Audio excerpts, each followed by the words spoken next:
Okay, my name is Hamzah Nordin. I teach Arabic language at Professional Language Center, which I've been teaching for 10 years, 11 years already, upon my graduation from Al-Azhar University. From my understanding, because I studied Arabic language at an Islamic institution, so our view, or the view of the most Muslim scholars, we see that language comes from the language of Nabi Adam alayhi salam. Okay? But we cannot say that what language he speaks. Okay, we really don't know, because it's been too long, more than 10,000 years. So, and we know that as a rule, okay, and as a fact, that language evolved, language changed. So whatever Nabi Adam spoke, until the language has changed over time until it's either lost or it has transformed into something or changed into many other languages. But we believe that the closest language to the language of Nabi Adam, to the first language, is Arabic language. But it's not the same. Okay, I cannot say that the Arabic language spoken today is the same language that Nabi Adam speaks. I would say the prototype of Arabic before it evolved into this beautiful, high literature, poetic language. Because we believe in Quran, Allah says that وَعَلَّمَ آدَمَ الْأَسْمَاءَ كُلَّهَا. Allah taught Nabi Adam the names, all the names. That means the languages that or the words that he needs to use at that time. And from then on, he keep on moving, and his offspring, they migrate, and then they start to change the words and the way they speak into different languages. The traditional scholars, Muslim scholars, they generally divide languages into three main groups. Okay? And these three main groups actually come from the children of Nabi Nuh alayhi salam. So one son is Sam, his name is Sam. Okay? And from him comes the Semitic language. The word Semitic is actually named after the son of Nabi Nuh. Okay? And then the second one is Ham. Okay? And then the third one is Yafith. So generally, okay, there are three main language family, which is the Semitic language, and the second one, I can say, the Indo-European language, and then the third one is I think they call it the Kemetic language, something like that. I don't really know how to pronounce it. So the Semitic languages are Arabic, Hebrew, those spoken in Middle East, Aramaic, Assyric, Babylonian, okay, all these languages, and then the Indo-European are the most widespread actually, okay, because they brought forth by the Europeans. Among it Latin, Greek, and all the Romance language, which is French and Italian and Germanic, all the German and so on, and also Hindustan. That's why they say Indo-European. They found that there's some similarity between Hindustan and also some European languages. So it's a big group. There are many languages within this family tree. The last one, they just put Chinese, Korean, Japanese, anything that don't fall under the first two, they just group it into this third one. And the third one is such a big group, which some scholars disagree to put all these languages in one group, because there are so many differences. For example, the Red Indian, okay, their language is not related to any Chinese or Korean, but since they don't belong to the first two, they just put in the third, the rest of the languages group. Those who don't believe in Nabi Adam alayhi salam, they believe the evolution of human from ape and so on. So they say that human figure out language on their own, and then somehow they start talking bit by bit, and the oldest languages they can track is I think other than Sanskrit, maybe the Semitic languages, of course, and then for European, they still go back to Latin. First of all, I would say that today's environment, we see that there's a big change towards language. Before this, every language evolved on its own pace because of back then there was no globalization. Every nation or every tribe, they speak their own language, and the language evolved naturally every generation, 2 generations. But now, with globalization, English has dominated so much of of the whole world, and it affects so many other languages. So to the extent that people, when they think of languages, they straight away look at English, okay, and that's where the stereotype comes in. Okay, everything refers back to English. English is the dominant language. English is like a superior language for most people, and it actually lowers down the level of appreciation for languages. People think that everything is from English, and everything is created or invented by the English. I'm not saying that English is a lousy language or not. It is good, okay. But other languages' role becomes diminished. I like to share with my students and people when we talk about languages. I will say that when you compare the age of languages, for example, I study Arabic. Arabic is at least 3,000 years old, at least. Okay, and English is not more than 1,000 years old. The modern English not more than 1,000 years. So compared to Arabic, English is a small child. Okay. So it just started in the 10th or 11th century when in the British Island they were conquered by the Norman French. Then the language which was a mixture. English is actually a mixture of Scottish, Celtic people, and Germanic language, and French. So it's a mixture of these three languages. For example, you can see this what I studied. In English, if you see two words which has the same meaning, okay, for example, hard and difficult.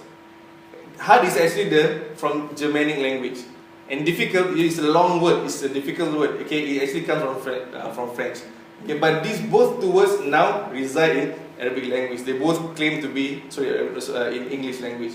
They both claim to be part of English or original language from English. But actually, it's just come up, or it's just a mixture. And also because of the exploration of the English people, okay, and their long history, they absorb so many other words, even Arabic, because of through crusade. Okay, when the English came to the Middle East and crusade, they made contact with Arabs, okay, and they see a lot of things that they don't have in their own country, so they start to adopt. Okay, or maybe, for example, they have the thing or the item in their own country, but the item in Middle East is the quality is far superior than what they have, so they start to use the word from there. For example, the word mir'ah, meaning mirror in Arabic. Okay, English take the word from mir'ah, they just take because the quality of craftsmanship of Arabic mirror, okay, is actually better than anywhere else, so they want to buy the mirror from Arabic. Okay, so they just say mir'ah, okay, and then they exploit the word and destroy it, and they make it into mirror. Well, this thing happens in every generation, in every language. Every time people want to say that whatever we speak is the proper one, okay, but those who really study the language, they know that what they say is actually not the same as what the previous generations speak. Okay, I remember even in English, even during Shakespeare's time, they say that during the Shakespeare's time, the English is not the best. The people before Shakespeare even speak better English. Okay? So in a sense that they agree that language deteriorate. Okay, it becomes worse. For me, it's not become worse. It's just the natural evolution of language. Okay? There are so many reasons, and basically it's because of economic reason. You don't want to spend so much time speaking a long word. You keep on changing into, simplifying into a shorter word. There's an example, the word never. The word never comes from not ever. Okay? Not ever. In the end, they just simplify because of economic reason. Okay, to save their energy, they just say never. And like nowadays, because they just say cause. Okay, so they try to simplify the word, and these are the reasons why language keep on evolving. But for purists we say that no, we cannot change. We cannot change the language. Okay, it must be what spoken like what our father, our grandfather used to speak. It must be like that. So we will maintain, okay, the language and the uniform, so that we can understand what the previous generation speaks. This comes because of writing. With the advent of writing, we want to understand what our ancestors spoke. So we must speak the way they speak. If not, we will not understand. And it's very important when it comes to Arabic language, because our holy book Quran is written in Arabic. Okay, comes to us revealed. I should not say written. It's revealed in Arabic to 1,400 years ago. The Arabic spoken 1,400 years ago.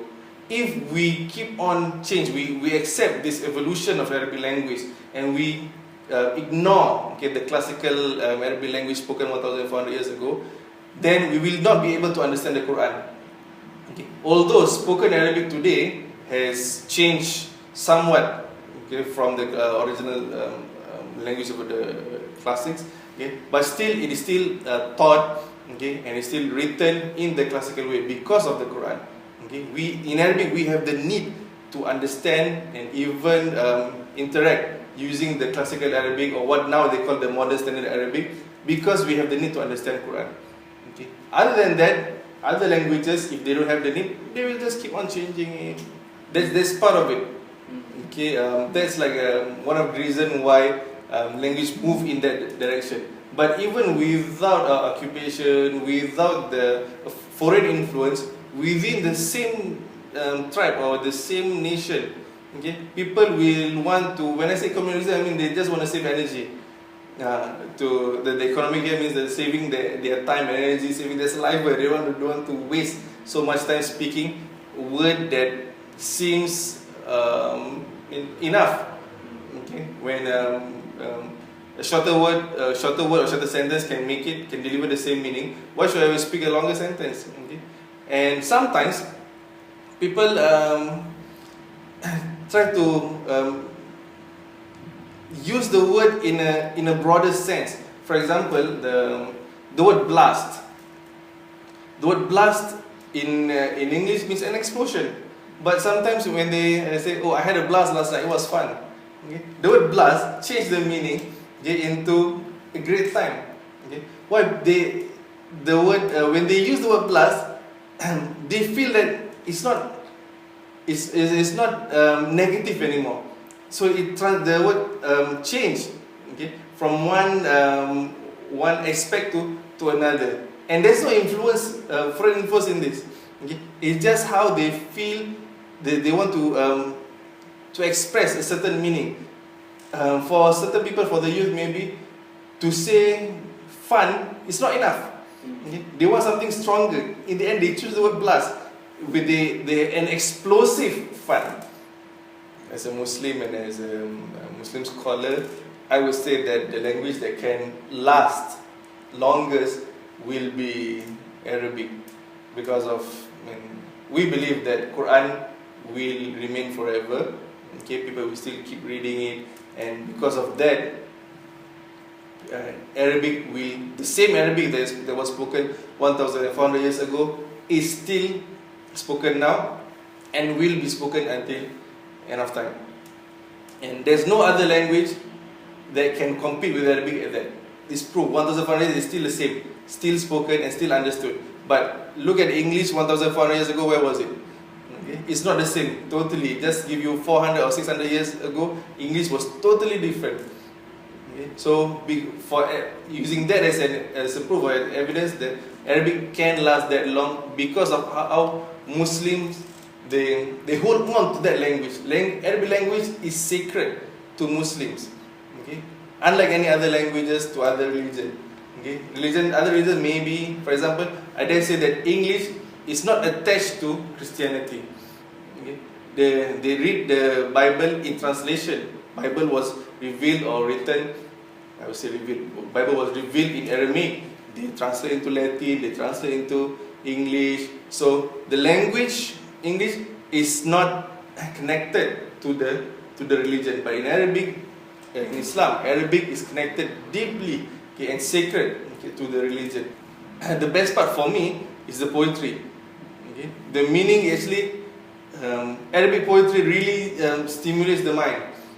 You can really just sit and read and enjoy, and then you just stop for a moment and just think and appreciate the beauty of the language, the beauty of the sentence, and the metaphor.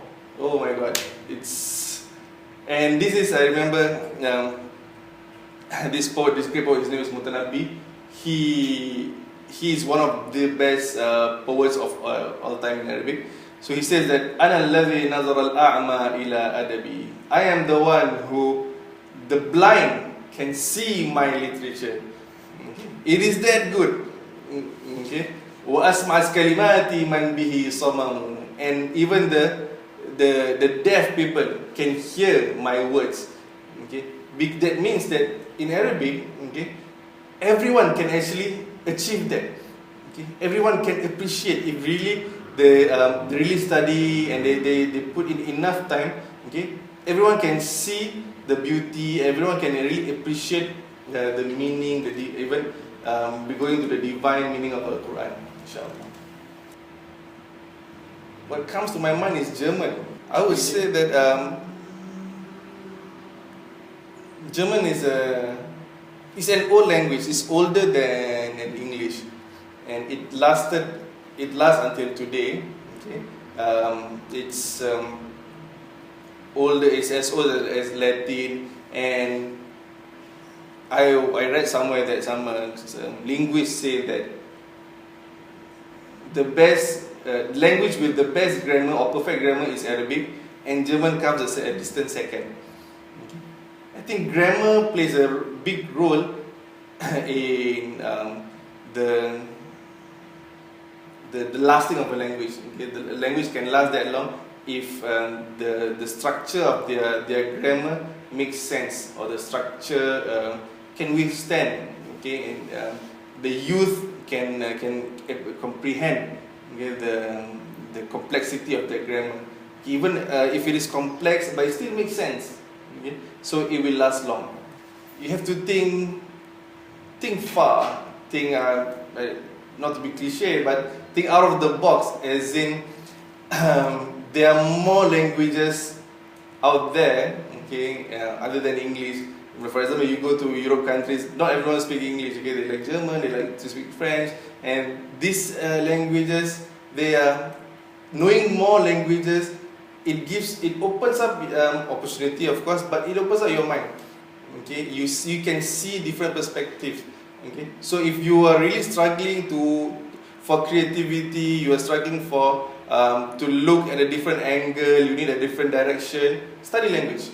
Okay, because the more you study languages, the more you study the culture. Okay, the more you see that, oh, people think like this, or different people think like that. Okay, so it actually helps you to open up your mind and stimulate your mind. Okay, and help maybe advance your career. Inshallah.